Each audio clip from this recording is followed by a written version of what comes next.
First time menses వచ్చేదాన్ని మనం menarche అంటాం. రజస్వల మొదటిసారి రావటం అందరి పిల్లల్లో చాలా ఇంపార్టెంట్ అయిన విషయం. అప్పుడే ప్యూబర్టీ వచ్చింది అని అంటాం. మామూలుగా ఎవరైనా పుట్టినప్పటి నుంచి పెరిగే వయసు వచ్చే కొద్దీ female reproductive organs, ovary, uterus ఇట్లాంటివన్నీ పెరుగుదల, బాడీలో ఒక స్టేజ్లో అమ్మాయి ఫ్యూచర్లో ప్రెగ్నెన్సీకి అర్హురాలు అవుతుంది ఆర్ ఇవన్నీ స్టార్ట్ అవ్వాలి అంటే ఈ ప్రాసెస్ అన్నది ఒక ఫ్లోలో జరుగుతూ ఉంటుంది. దానిలో వన్ ఆఫ్ ద ప్రాసెసే ఫస్ట్ టైం మెన్సెస్ రావటం అన్నది. దాన్ని మెనార్కే అంటాం. ఇది యూజువల్గా 11 years, 12 years, 13 years ఆ ఏజ్ గ్రూప్లో అవుతూ ఉంటుంది. ఈ టైంలో మనకి బాడీలో బ్రెయిన్ నుంచి రిలీజ్ అయ్యే కొన్ని హార్మోన్స్ వల్ల HPO యాక్సెస్ అంటాం. అంటే చిన్న చిన్న ఎండోక్రైన్ గ్రంథులు ఉంటాయి.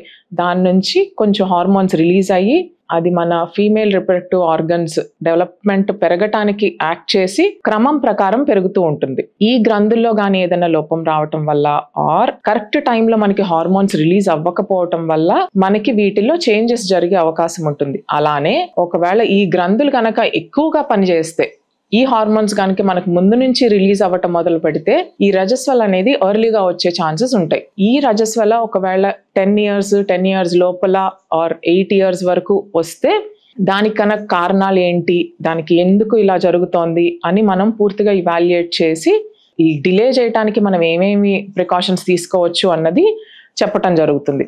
కానీ మరీ తక్కువ ఏజ్లో అంటే ప్రికాషియస్ ప్యూబర్టీ అంటాం. అంటే లెస్ దాన్ 8 years, 8 సంవత్సరాల కన్నా తక్కువగా పిల్లల్లో కనుక రజస్వల మొదటిసారి వచ్చింది అంటే వాళ్ళకి బాడీలో ఇంకా ఏదైనా డిసీజ్ వల్ల ఇలా వచ్చిందా, ఈ ఎండోక్రైన్ గ్రంథుల్లో ఏదైనా ప్రాబ్లం వల్ల ఇలా రజస్వల మరీ ఎర్లీగా వచ్చిందా అన్నది చెక్ చేసుకోవాలి. మీరు తీసుకునే అదే మందులు, అదే నాణ్యమైన మందులు మెడ్ ప్లస్ బ్రాండ్స్ పై సగం ధరకే.